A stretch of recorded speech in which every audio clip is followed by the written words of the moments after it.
कर्मण्येवाधिकारस्ते मा फलेषु कदाचन। पैंट शर्ट डाले, क्लीन शेव्ड व्यक्ति, बाल बिखरे हुए, मुंह के ऊपर धूल फंकी हुई, मेरे पास आ गया। मुझे बोला सेठ जी। मैंने कहा भाई मैं कोई सेठ वगैरह नहीं, मैं तो तेरे जैसा ही हूं। कहता मुझे कोई यहां पर काम मिल जाएगा। मैंने कहा क्या काम कर सकते हो? कहता यही मजदूरी का बट्ठल डोलूंगा। मैंने कहा ठीक है, चल तू भी लग जा। सट्टे में पैसा आया था, चोरी का माल डांगों के गज। तो मैंने कहा चल तू भी लग जा, कोई बात नहीं, देने वाला और दे देगा। जब उसने इतना दे दिया, बिना मांगे दे दिया, मैंने तो मांगा भी नहीं था। तो यहां बात समझो, मैंने पंछियों का दर्द समझा और कर्ज लेकर मैंने चोगा डाला, तो परमात्मा ने मेरी आत्मा की पुकार देखी। उसने मुझे स्वयं आके कहा तू मांगता तो है नहीं, अब मुझे ही तुम्हें देना पड़ेगा, जा तू 36 लगा ले। फिर चूक गया तो फिर कहे कि तू आज लगा ले, फिर लगा ले। देने वाला ज्यादा बली है और उसको सबका ध्यान है। यह मेरी जिंदगी की बीती हुई बातें हैं, किसी पुरानों करानों में लिखी हुई बातें नहीं, मेरे जीवन के साथ घटी हुई घटनाएं, और बहुत बार व्याख्यायित यकसा कर चुका हूं। वह भी लग गया, लेकिन क्या हुआ कि 4 दिन वह आता रहा, काम करता रहा, जाता रहा। अब तुम्हारे सवाल का जवाब आ रहा है। लेकिन सांझ सब मजदूर होते, मिस्त्री भी होते, अपनी दिहाड़ी लेने के लिए। शायद उस वक्त मिस्त्री मजदूर की दिहाड़ी 10 और 20 रुपये हुआ करती थी मेरे हिसाब से। 20 रुपये मिस्त्री के, 10 रुपये मजदूर के। इतना सा याद आता है मुझे। लेकिन वह मजदूर था कि सारे दिन काम करते, और वह चला जाता, सांझ को पैसा नहीं लेके जाता। 4 दिन के बाद मैंने कहा है, यह आज फिर काम पर, कल भी देखा, परसों भी, रोज देखता हूं, लेकिन सांझ पैसे लेते वक्त ये नहीं आता।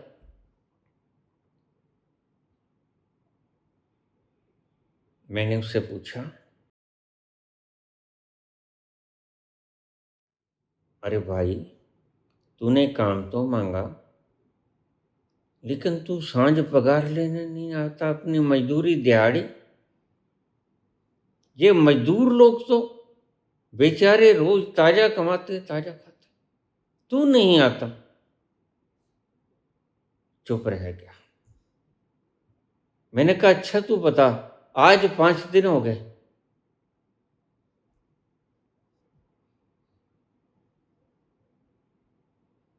मैंने उसको 5 दिनों के पैसे दे दिए, ये ले।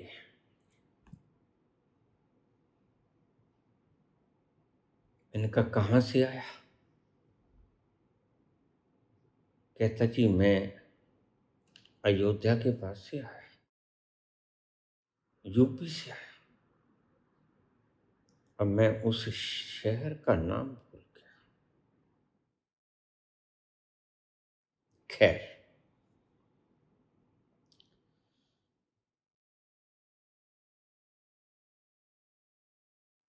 फिर वो दूसरे दिन फिर आ गया।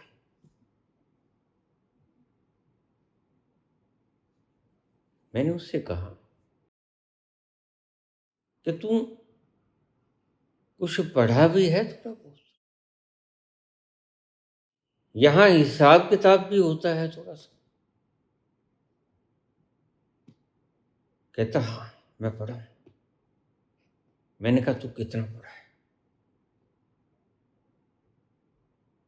मेरे दिमाग को शौक लगा जब उसने कहा कि सेठ जी मैं मास्टर ऑफ आर्ट्स एमए 1986 में एमए। मैंने कहा ये नौबत क्यों आई? कहता गरीबी के कारण। मैंने कहा क्या उत्तर प्रदेश में इतनी गरीबी है? कहता हाँ सेठ जी उत्तर प्रदेश में बहुत गरीबी है, वहां चोरी डकैती भी बहुत है। मैंने कहा वहां तीर्थ भी बहुत है। कहता ये कहा कैसे तीर्थ? जब व्यक्ति भूखा मरे तो तीर्थों का क्या करना होता है? अब हम तो यहां पंजाब में देखो मास्टर डिग्री है, हमारे पास नौकरी नहीं। ये बहुत शुरू से मुझे पता चला कि बेरोजगारी आज से नहीं। जरा थोड़ा सा लेके आना इसकी।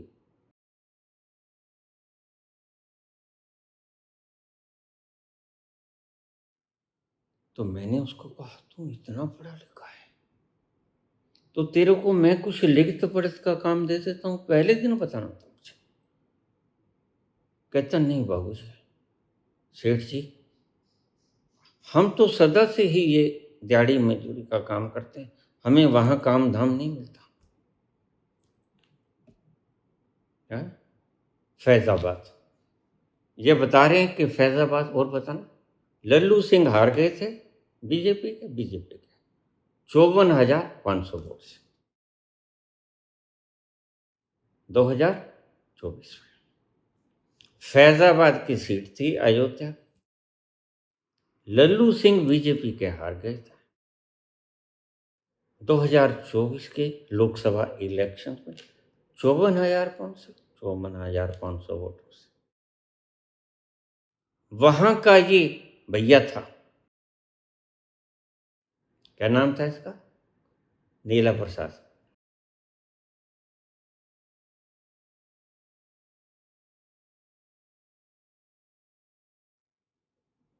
तो दूसरे दिन से मैंने उसको कोई लिखत पढ़त के काम पे मजदूरों का ख्याल रखा करो, इनको सांझ को पैसे टके दे दिया करो, कोई सामान बाजार से लेके आना वो ले आया करो, इस दुकान से ले आया करो और पैसे मेरे नाम पे लिखवा दिया करो। फिर उसको मैंने ये काम सौंप दिया और उसको जो पहले 5 दिन के पैसे थे वो मैंने डबल करके दिए। मैंने कहा ये और ले, तू इतना पढ़ा लिखा है, तेरा इतना हक नहीं बनता, तेरा डबल हक बनता है और अब भी तुझे इससे भी ज़्यादा पैसे मिलेंगे। ईमानदार व्यक्ति था।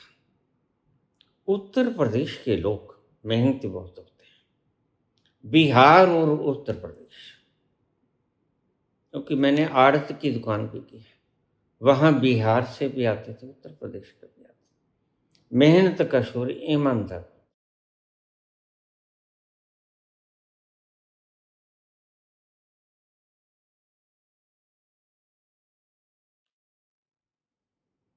इस बात से आप क्या समझे?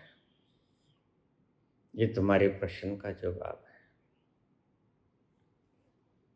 कर्मण्येवाधिकारस्ते मां फलेषु कदाचन। और जाते हुए मैंने उसको 5,000 रुपया दिया। मैंने कहा ये तू ले जा, अपन को और परमात्मा देगा। अब अपन को तो एक रास्ता मिल गया है ये नंबर का।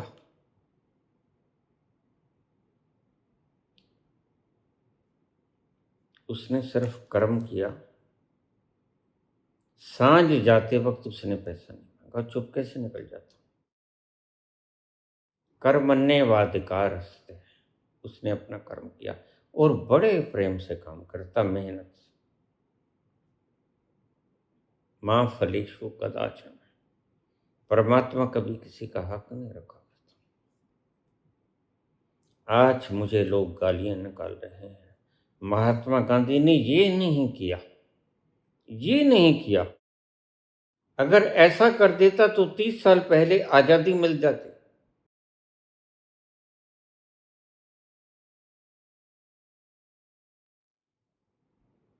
जब महल बन जाया करते हैं, मेरी बात को समझ लेना, जब महल बन जाया करते हैं तब तक तो कोई नहीं आता, कहीं काम ना करना पड़ जाए। जब महल बन जाया करते हैं तो हिसाब लेने वाले आ जाया करते हैं। यह आज जो बीजेपी वाले, आरएसएस वाले हिसाब लेने आते हैं, यह इसी बात का प्रमाण है। क्या खर्च किया, क्यों खर्च किया, ऐसा क्यों किया, ऐसा क्यों किया, ऐसा कर देते तो ऐसा हो जाता, भाई तुम ही कर लेते।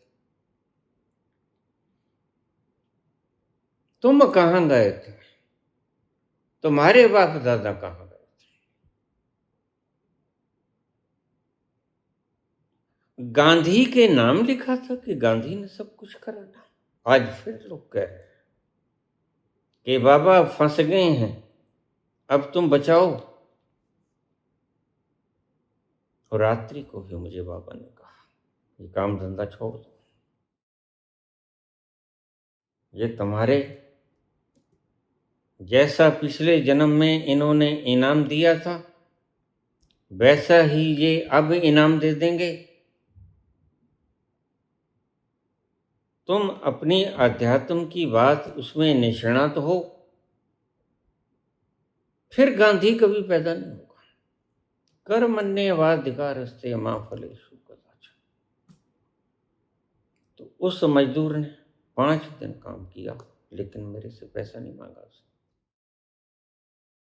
तो क्या उसका पैसा डूब गया? नहीं। क्या उसको उसकी मेहनत का फल नहीं मिला? मिला, दुगना होके मिला, तिगना होके मिला। और मैं खुश भी हुआ। और वह मजदूरी का काम करता करता हवा के भीतर बैठा रहता, आराम से लिखत पढ़त करता रहता। ये चीज आ गई, फलां से आ गई, वो चीज ले आया, वो चीज चले, ज्यादा भार का काम करना।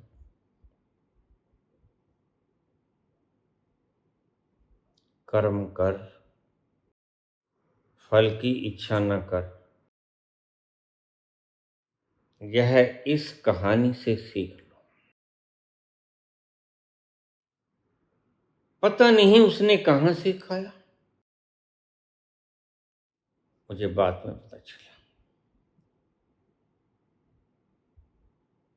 पता नहीं वो कहां सोता था, यह मुझे बाद में पता चला। लेकिन वो सारे दिन काम करता और जरा भी शिकन नहीं उसके चेहरे। कोई बीड़ी नहीं पीता था। आमतौर से ये यूपी के लोग, बिहार के लोग बीड़ी वगैरह पीते हैं, जर्दा खाते हैं, उसमें कोई ऐब बैल नहीं था। सीधा साधा 30-35 के करीब का व्यक्ति।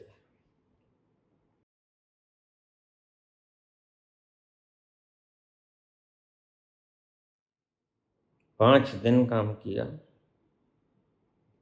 पैसा नहीं मांगा।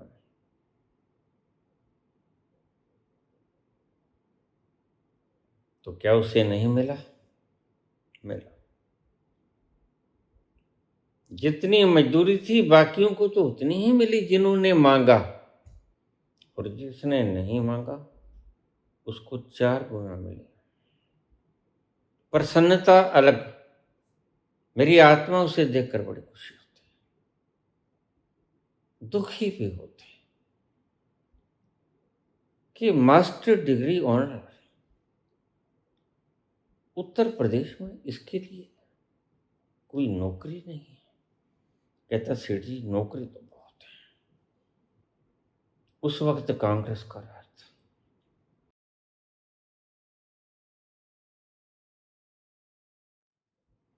लेकिन नौकरी देने वाले अपने अपनों को नौकरी दे देते हैं। अंधा बांटे रेवड़ियां, मुड़ मुड़ अपनों को ही दे। क्या करें, हम गरीब लोग रह जाते हैं। मैंने ये सारे वक्त देखे, तूफान मेरे ऊपर से गुजरे, ऐसे लोगों से मेरी मुलाकातें हुई, इसलिए मैं इन चीज़ों को जानता हूँ। अब आपको समझ आ गई। कर्मण्य वाधिकारस्ते, उस मजदूर की तरह बेचारा दिहाड़ी करता था। सबसे छोटे कामों में गिना जाता है मेहनत मजदूरी करना, दिहाड़ी दप्पा करना। और सांझ को पैसे नहीं मांगता।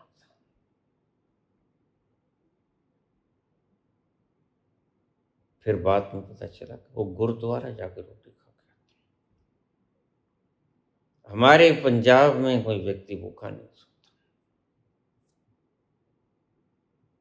बाबा नानक के वो 30 रुपए 550 वर्ष से ज्यादा बीत गए, खत्म नहीं हुए।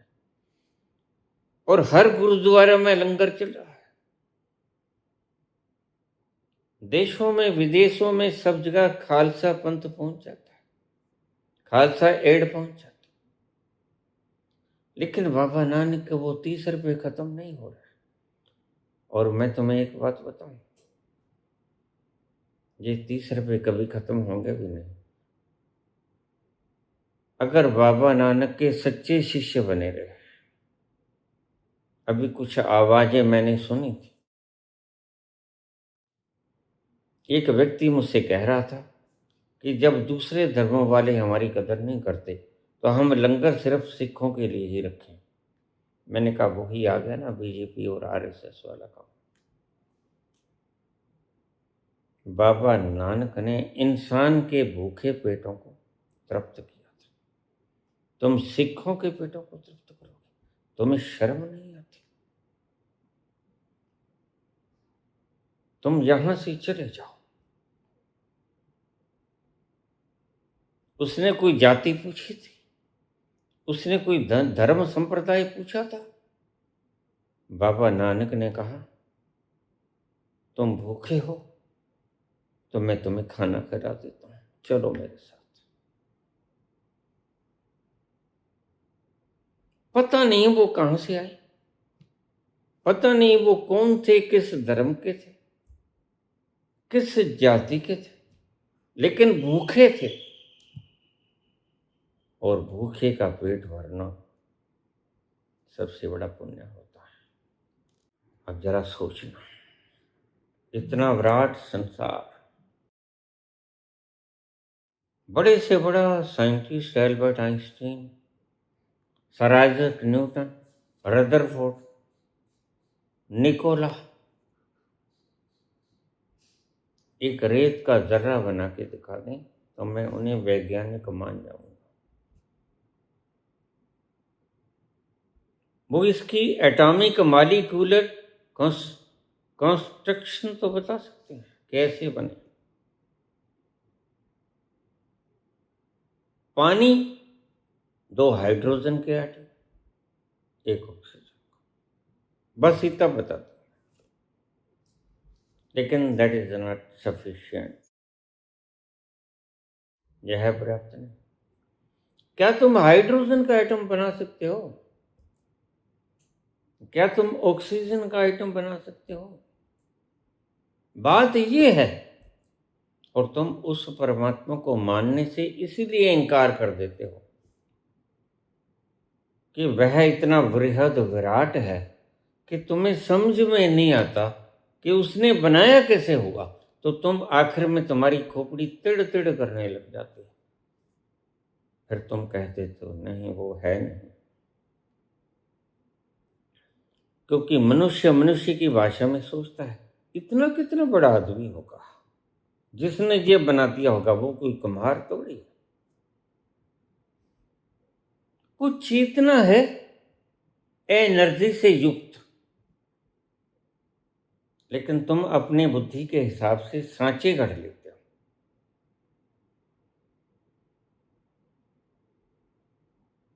और इसीलिए मैं सदा से बोलता हूं, इन आचारों के पीछे जो लगेगा सुख पाने की नीयत से जाएगा, सुखी होगा नहीं। आखिरी बात बोल देता हूं, सुखी तो ये आचार भी नहीं हो पाएंगे। आरामदायक सुविधाजनक तो होंगे, इनके बढ़िया से महल भी होंगे, इनके पास हर चीज की सुविधा भी होगी और उन सुविधाओं का सुख ही ये मानेंगे, लेकिन वह जो चीज जो परमात्मा की बात करता हूं मैं, जैसे वैज्ञानिक खोज तो लेगा कि H2O से बना पानी, 2 एटम हाइड्रोजन, 1 एटम ऑक्सीजन, लेकिन वैज्ञानिक कभी नहीं खोज पाएगा, क्रिएट कर पाएगा हाइड्रोजन का 1 एटम और ऑक्सीजन का 1 एटम। बना नहीं पाएगा, क्रिएट नहीं कर पाएगा। बस यही बात मैं कहता हूं इन आचार्यों से, इन सद्गुरुओं से, इन आचार्यों से, इन तथा कथित YouTube के चैनल्स पर भविष्यवाणियां करने वालों से कि तुम सुख के संसाधन जोड़ लोगे ठगी वग्गी मार के, झूठ वगैरह मार के, 5 नाम बांट के, राधे राधे करके, लेकिन नावों को डुबोते हुए तुम भिजा ना पाओ। राधे राधे करते हुए नाव डूब जाएगी। जाओगे कुंभ पर, पुण्य लगेगा, लताड़े जाओगे भीड़ की संख्या में, और फिर तुम्हारे व्याख्या करने वाले बाबा बागेश्वर बड़े होशियार, वो कहेंगे मोक्ष धाम मिल गया, तो थोड़ा सा तुम मुझे इजाजत दे दो, मैं तुम्हें मोक्ष धाम भेज दूं। एक बार भेजूंगा तुम्हारी इजाजत से, लिखत लूंगा तुमसे। उसी त्रिवेणी के संगम पर तुम्हें मोक्ष धाम में भेज दूंगा, लिख के दे दो मुझे, क्योंकि मैं संविधान के भीतर चलने वाला व्यक्ति हूं। मुश्किलात क्या आती है इस काम में, ये भी बता दो। What's the obstruction? तुम्हारा ये मन खोपड़ी मान ही नहीं सकती कि अगर मैं बिना पैसे दिए सारे दिन मेहनत करके हाड़ तोड़ के चला गया, तो कोई परमात्मा नाम की चीज है जो मुझे मेरा मुआवजा, मेरे परिश्रम का हक दे देगी। बस यही है सारी दुविधा। तुम्हें उस अज्ञात सत्ता पे भरोसा, इसलिए मैं परमात्मा का अनंत शुक्रगुजार हूं कि उसने, मैं खरगोश काट के आया था, उसने रैबिट को हमने क्लोरोफिल सुंघाया, बेहोश हो गया, उसको मैंने अच्छे से चीरा और सब उसके भीतर के हार्ट, आंतड़ियां वगैरह। ये पुण्य होता है क्या? और डेक्लेरेशन कॉन्टेस्ट था, भाषण प्रतियोगिता थी, उसमें इनाम जीता था मैंने। और यह घटना घटी, यह लीला थी परमात्मा की। ऑल द इवेंट्स आर प्रीडेस्टाइन्ड, क्योंकि जिसने बनाया वो इतना बृहद है, वो ही चला सकता है, तुम नहीं चला सकते।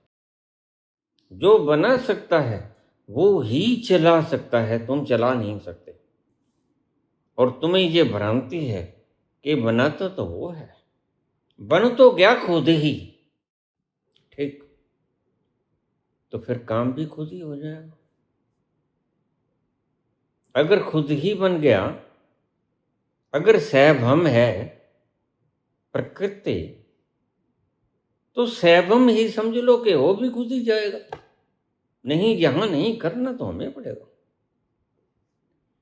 दुविधा के मारे मारे लोग, संशयात्मा विनश्यति, दुविधा में दोनों गए, माया मिली न राम। तुम आखिर में डूब ही जाते।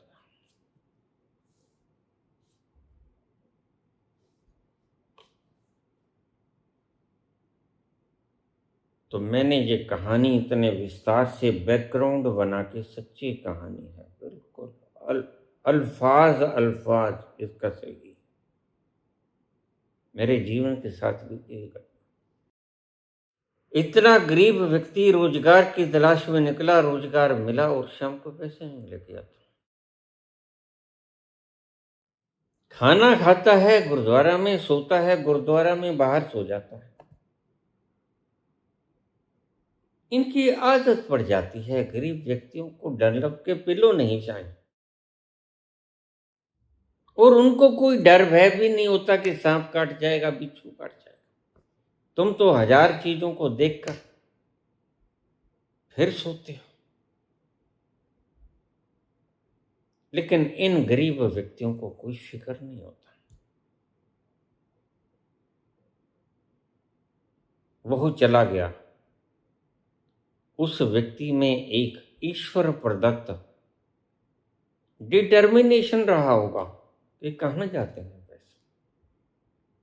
सेठ का काम करके आया, मिल ही जाएंगे। बस ऐसे ही अगर तुम्हें विश्वास हो, उसने तो सेठ देखा है मेरे रूप में, लेकिन तुमने देखा नहीं। मैंने देखा तो नहीं था, वो देखा जा भी नहीं सकता। जैसे आंखें देख सकती हैं, सुन नहीं सकती, कान सुन सकते हैं, देख नहीं सकते, जीवा बोल सकती है, टेस्ट ले सकती है, लेकिन श्वास नहीं ले सकती। नासिका पुटें खुशबू को, दुर्गंध को ग्रहण कर सकती हैं, लेकिन बोल नहीं सकते। ऐसे ही परमात्मा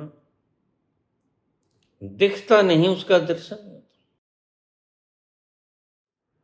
वह पिया जा सकता है, वह पीने की चीज है, वह पीकर मदहोश होने की चीज है। इस मदहोशी के कारण ही तुम सारे दिन के थके मांदे सांझ तुम्हारे पांव ठेके की तरफ उठने शुरू हो जाते हैं। उस शराब का तो अता पता है नहीं। सब झूठे पाखंडी, जिन्होंने खुद ही नहीं पी, परमात्मा का वर्णन करने में उलझे हुए हैं। दरअसल उनका निहित स्वार्थ और मंशा कुछ और है। धन कमाना, सम्मान कमाना, नाम कमाना, अपना नाम छोड़ जाना, या कुछ ही whatever it is।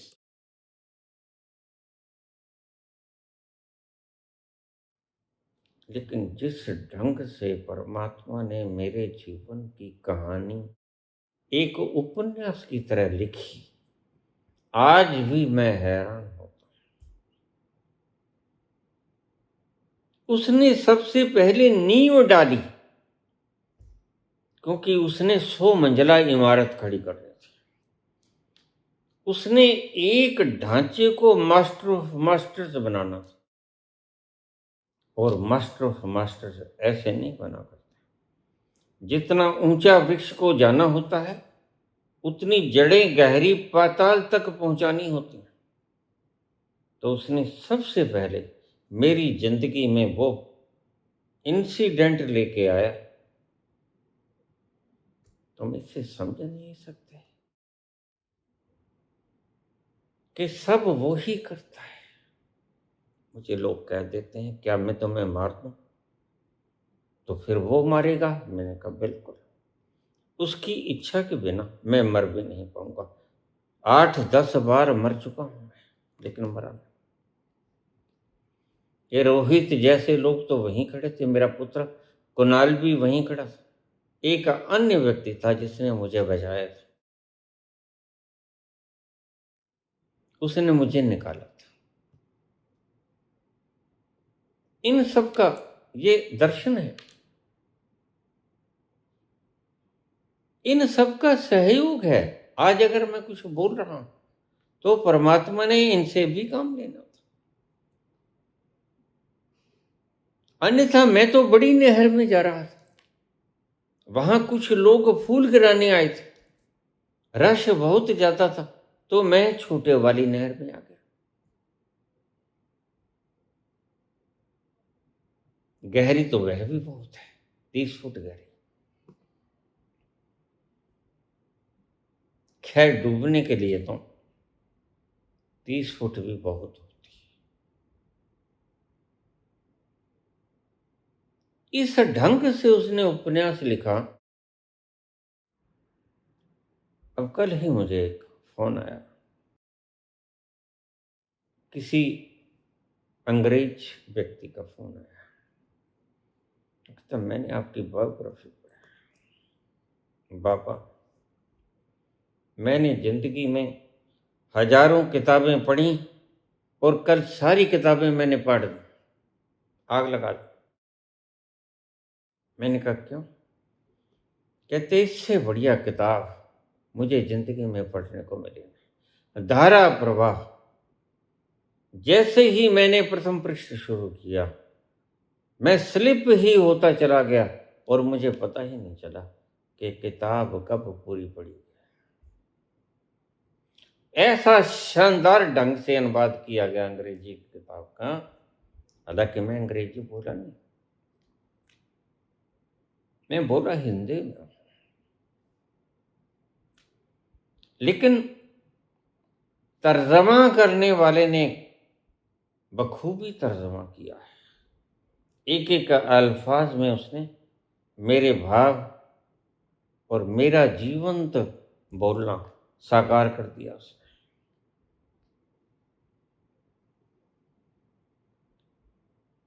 कर्मण्येवाधिकारस्ते मा फलेषु कदाचन। ये इति कहानी कहने के लिए, क्योंकि तुम कहानियों से समझते हो, कहानियों के बिना तुम्हें समझ नहीं आती बात। तू सिर्फ कर्म कर जो तुझे उत्तरदायित्व मिला। मैंने उस मजदूर को उत्तरदायित्व दिया कि भाई तूने नीचे से जो सामान मिस्त्री मंगाए वो ले आना, ठीक। तू कर्तव्य कर्म कर, कर्मण्येवाधिकारस्ते। तू सिर्फ कर्म कर, माँ फलेषु कदाचन। फल के वक्त जब मैंने पैसे देने होते थे सांझ, तो मैं सबको बुला लेता, आ जाओ भाई सभी, वक्त हो गया है, 5 मिनट पहले बुला देता। तो सबको पैसे, लेकिन मुझे 5वें दिन ख्याल आया जाके, वह व्यक्ति सारे दिन काम करता तो मैं देखता हूं, लेकिन पैसे लेने कभी नहीं आया। यह क्या? ऐसा तो मजदूर मैंने कभी देखा ही नहीं। अन्यथा कुछ लोग तो वक्त से पहले ही आ जाते हैं। हमारा गांव दूर है, हमने साइकिल पर जाना है, अंधेरा घना हो जाएगा, आप सेठ जी हमें पैसे पहले दे दो, आधा घंटा, सुबह जल्दी आ जाएंगे।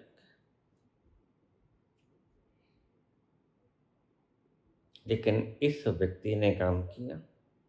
यह मुझे नहीं जानता, जैसे तुम परमात्मा को नहीं जानता, जैसे मैं परमात्मा को नहीं जानता था। लेकिन उसकी कहानी, उसका उपन्यास, उसका नावेल इस ढंग से लिखा गया, बा तरतीब और बा कमाल।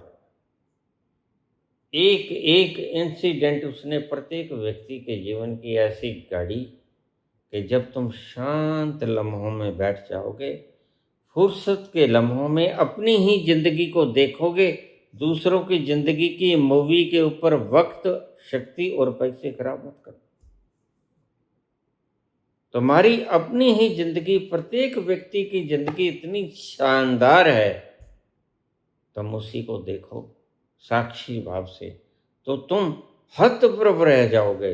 इतनी शानदार तुम्हारी जिंदगी है और तुम थिएटर्स में मूवीज देखते फिरते हो झूठी, जो सच में हुई नहीं। जो तो उनका धंधा है, तो मनोरंजन करते हो। मैं तुम्हें कहता हूं, एक बार अपनी जिंदगी की रील को देखो अच्छी तरह से, तुम चकित रह जाओगे। इतनी सुंदर जिंदगी परमात्मा ने बनाई। तुम दूसरों के दुखों में रोते हो मूवीज में जाके, लेकिन अपने दुखड़ों से तुम्हें कभी रोना नहीं आया।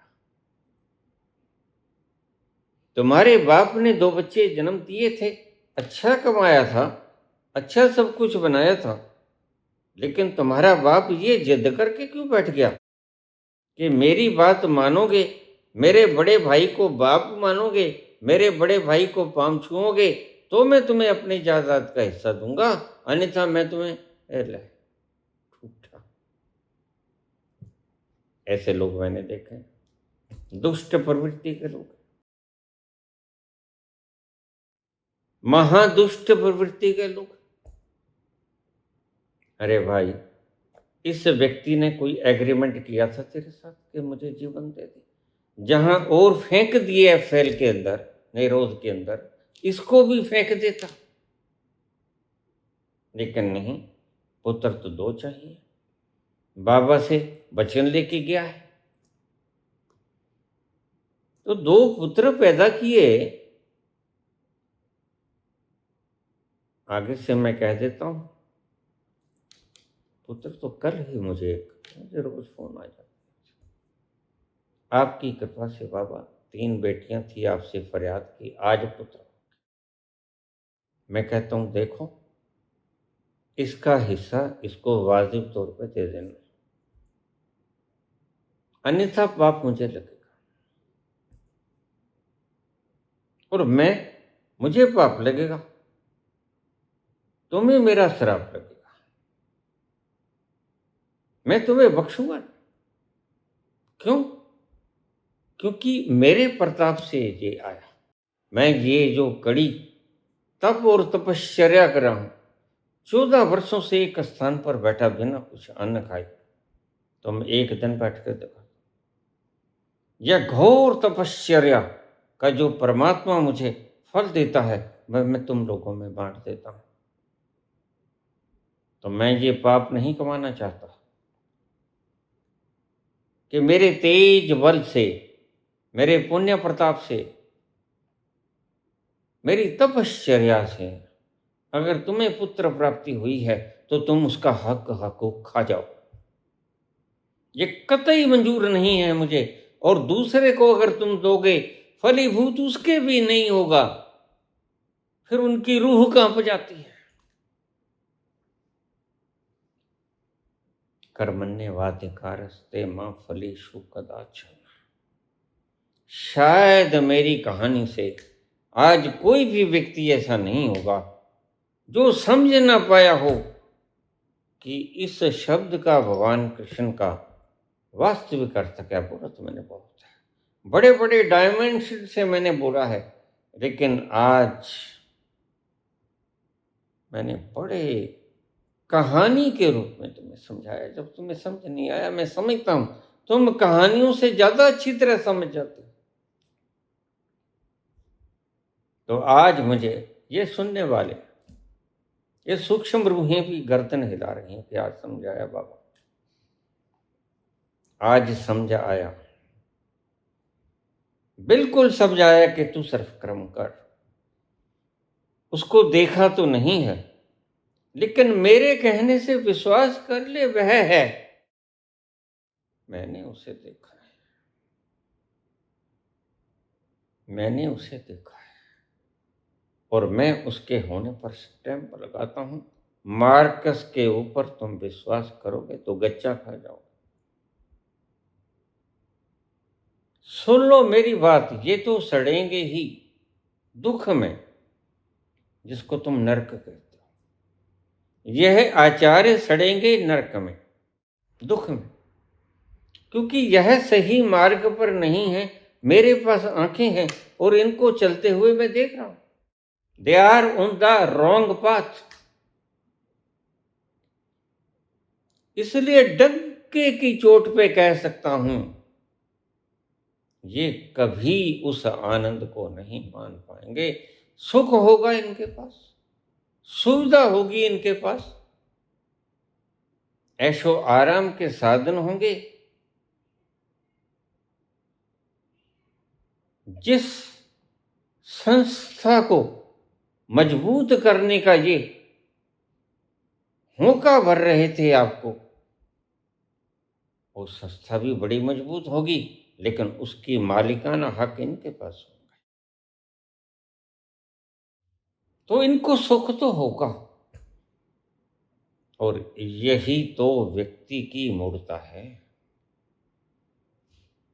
वह सुख के संसाधनों को आनंद समझ बैठता है, जबकि आनंद बिल्कुल सेपरेट है, थोड़ा सा भिन्न नहीं है, वर्ण विपरीत है। सुख उत्तेजना देता है, आनंद निरुत्तेजित करता है, नॉन स्टिमुलेशन, ठहराव देता है। यह लोग कहेंगे, आचार्य लोग, कोई लक्ष्य नहीं है, बस भागते चले जाओ। मैं बड़ा हैरान हुआ। कल एक छोटा सा क्लिप किसी बच्ची ने भेज दिया। उसने पूछा कि आचार्य जी आप मुक्त हो गए? कहता वो क्या होती है? संतरा, नागपुर का संतरा, उसका छोलक, और बेतरतीब बात, कोई उसके भीतर किसी प्रकार की हार्मोनी नहीं है, लयबद्धता नहीं है बात में। फिर उसके संतरे का छोलक लेकर तुम्हारी आंख में करो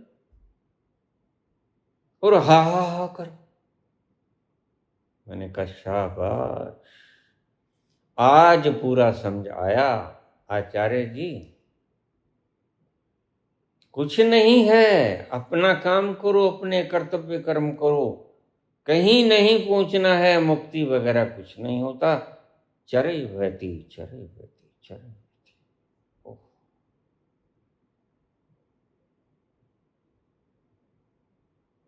मैं समझ गया कि आज वह सनातन की धरती दुखों का मूल केंद्र क्यों बन गई।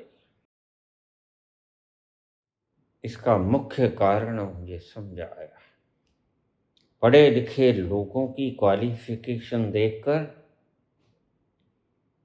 तुम उनकी तरफ अट्रैक्ट हो जाते हो, तुम ओनली क्वालिफिकेशन देखते हो और फिर देखते हो उसका त्याग, जो कि त्याग सच्चा नहीं होता। त्याग करें बुद्ध जैसा। बुद्ध जैसा तप कहां किया, बुद्ध जैसा जाकर मांगा कैसे? इनका तो सब कुछ सेट होता है। टी में ये लेना है, ब्रेकफास्ट में ये लेना, लंच में ये लेना, दोपहरी की चाय में ये लेना, और डिनर में ये लेना, और रात को सोते वक्त ये लेना। ये सर लोगों के टाइम टेबल देखना आप। मुझे एक सर ने टाइम टेबल दिखाया। मैंने कहा भाई, मैंने हाथ जोड़ लिया। मैंने कहा भाई, तेरा टाइम टेबल तुझे मुबारक हो, हम तो टाइमलेसनेस की बात करते हैं।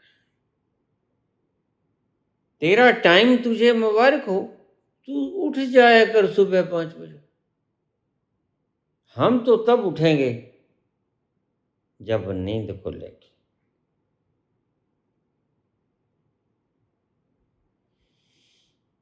हंस पायो मानसरोवर,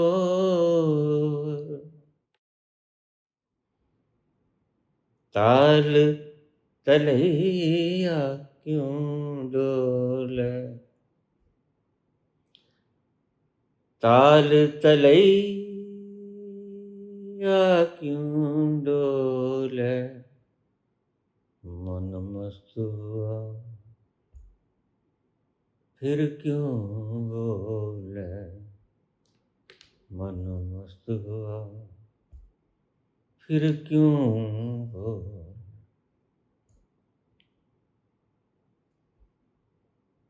हीरा पायो, हाँ हाँ हाँ बिल्कुल।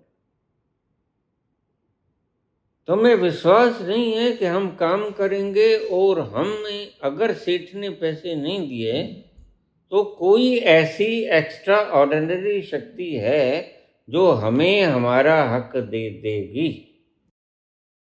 बस यही है तुम्हारी असली दुख का कारण। और परमात्मा ने इस जीवन को ऐसी सुगंधि दी फ्रॉम द वेरी बिगिनिंग, और उसका कारण पिछले जन्म की इसी प्रकार के कर्म करना निस्वार्थ भाव से। आखिर में तो तुम्हें पता लग गया ना कि गांधी ने जो भी किया, जैसा कर सकता था किया। अपना बैरिस्टर का बहुत बढ़िया साउथ अफ्रीका में धंधा चल रहा,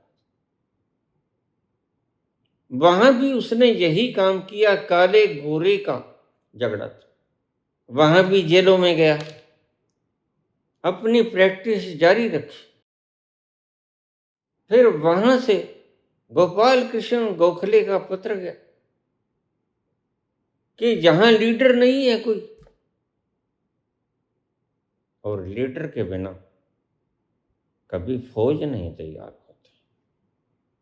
एक था सावरकर, उसका ढंग गलत था, उसने बल से आजादी लेने की चेष्टा की, लेकिन उसको पता नहीं था, मूर्ख को, 2/3 धरती के मालिक के पास इतनी शक्ति और फौज है कि तेरी एक बंदूकड़ी क्या करेगी। अगर जिस व्यक्ति में इतनी भी समझ नहीं, उसको तुम समझदार पाओ। इसलिए सबसे बड़ा मूर्ख मैं आज़ादी की लड़ाई में सावरकर को समझता हूँ। लेट कर दी उस व्यक्ति ने आज़ादी, क्योंकि उसने माफी नामे मांग मांग कर ओहो इतना जलील कर दिया हिंदुस्तानियों को, महात्मा गांधी खुद शर्मसार हो गया। उसका स्टील का फौलादी जिस्म, उसकी बनाई हुई सारी धारणा इस व्यक्ति ने माफी नामे मांग मांग कर धूल दूसरित कर दी। एक व्यक्ति का क्रियाकलाप सारे व्यक्तियों की धारणा के साथ जुड़ जाता है कि ऐसे ही सभी होंगे माफीनामा मांगने वाले। जैसे हम दाल सब्जी चावल उबालते हैं, उसमें से सारे चावल थोड़े चेक करते हैं। एक चावल का दाना निकाल, देखा गल गया, ठीक, नहीं गला हम छोड़ देते हैं और थोड़ी देर के लिए रीझ जाने दो उसको। ऐसा ही अंग्रेजों के भीतर यह भाव भर गया कि हिंदुस्तानी कायर होते हैं। क्या करेगी महात्मा गांधी की स्टील की फौलाद की छाती, जो जॉर्ज पंचम के सामने वो खड़ा हो गया, mister Gandhi, where are your cross. और गांधी कहते हैं,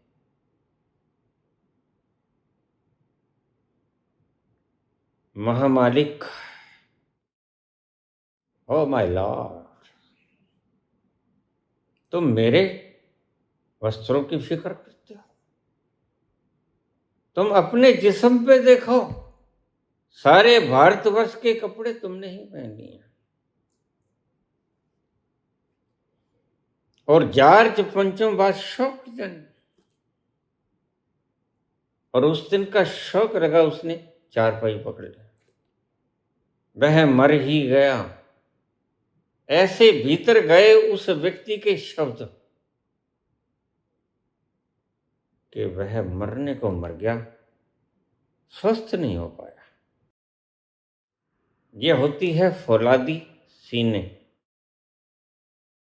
मैं तुम्हें तर्क देकर ये बात कहता हूं कि सावरकर ने भारत की आजादी को देरी कर दी, क्योंकि एक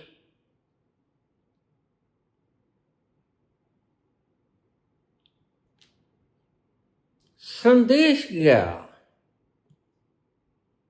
कि सावरकर बार बार माफी, तुम मुझे माफ कर दो, मैं तुम्हारे लिए काम करूंगा, जासूस बन के काम करूंगा, तुम मुझे क्षमा करके तो देखो।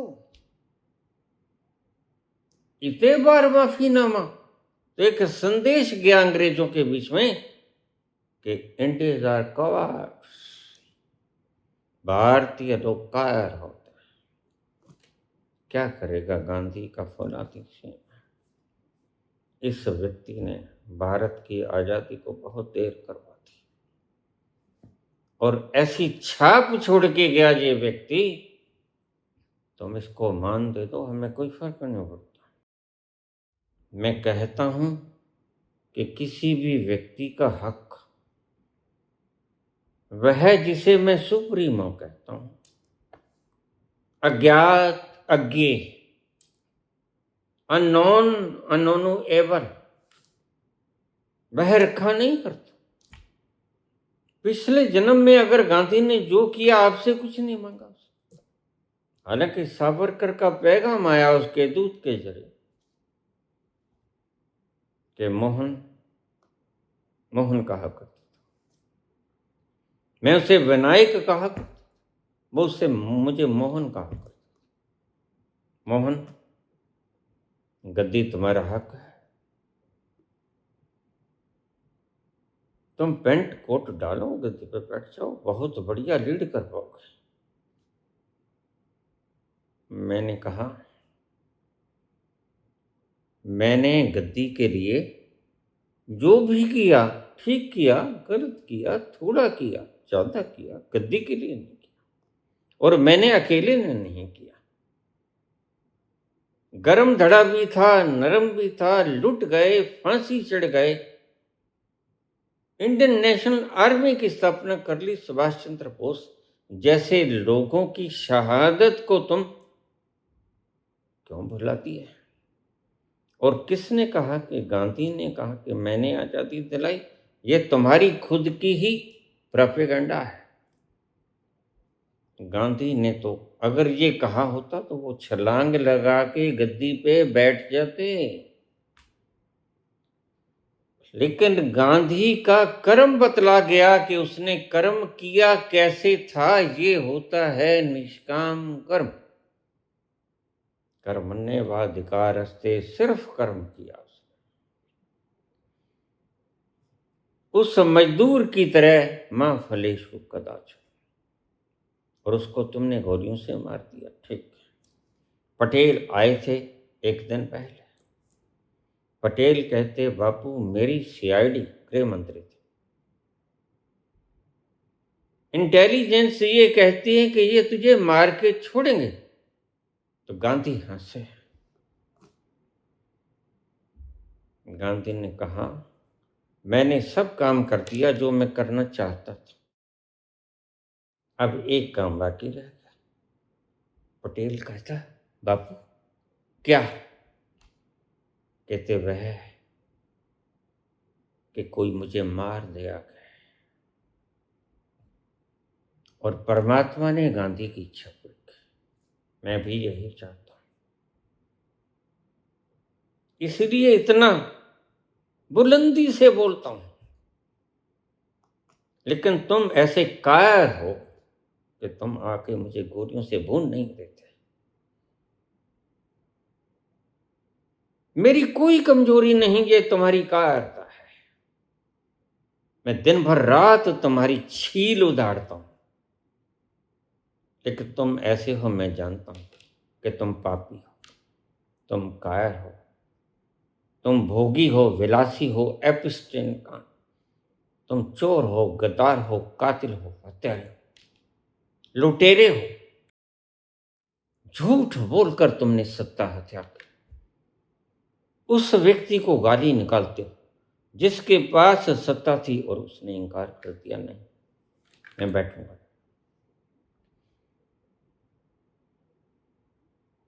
कैसे कंपटीशन करोगे दोनों के बीच में, कैसे मुकाबला कर पाओगे? मेरी दलील का किसी के पास कोई जवाब हो तो बता देना, मैं तुम्हें दलील देके बताता हूं कि कैसे आजादी लेट हुई। संदेश गलत चला गया कि भारतीय कवर्ड होते। काश सुभाष चंद्र बोस जैसे लोग जीवित होते और वो आजादी के जश्न को देख पाते। गांधी ने आजादी के जश्न को देखा और यही अंतिम इच्छा थी उनकी, अपनी आंखों से निहार ली।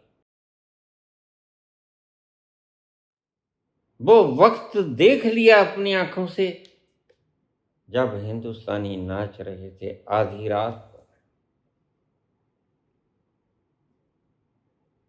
कर्मण्येवाधिकारस्ते मा फलेषु कदाचन। ऐसा कर्म बिना सहकाम के मुझे क्या मिलेगा पता भी नहीं था गांधी। और राज करने के लिए उन्होंने काम नहीं किया। उनका हृदय पिघला कि मेरी माता गुलाम है। उन्होंने नारेबाजी नहीं की, उन्होंने सिर्फ शब्द नहीं बोले, नमामि सदा वत्सले मातृभूमि। तुम तो शब्दों को ही गुनगुना के बस कर देते हो। खून कोई और बिखेरेगा, जुबान तुम्हारी चर चर चरेगा।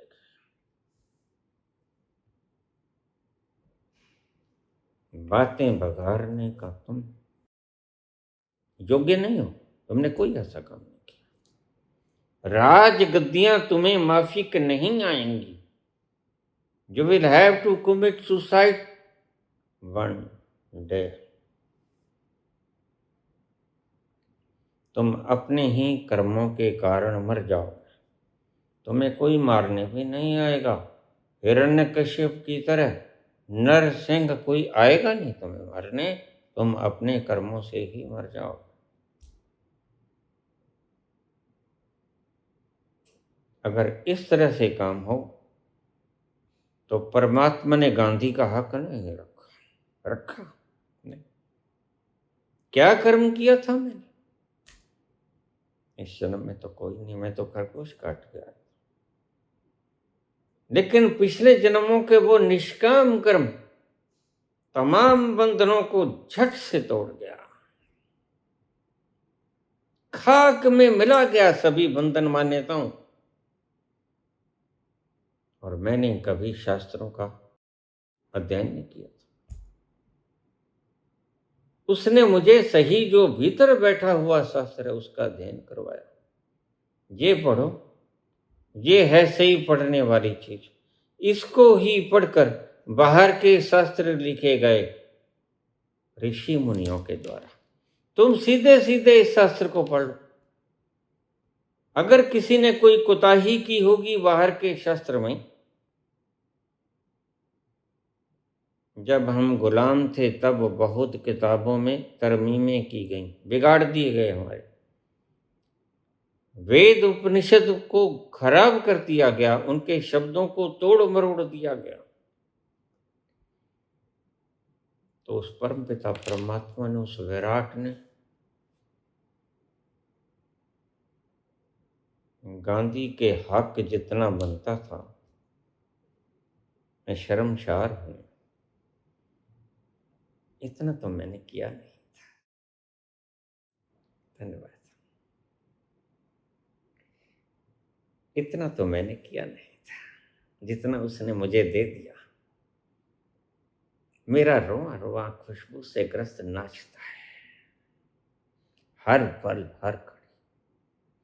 सदा दिवाली है मेरी, सदा होली है मेरी, आठों पहर आनंद है मेरा।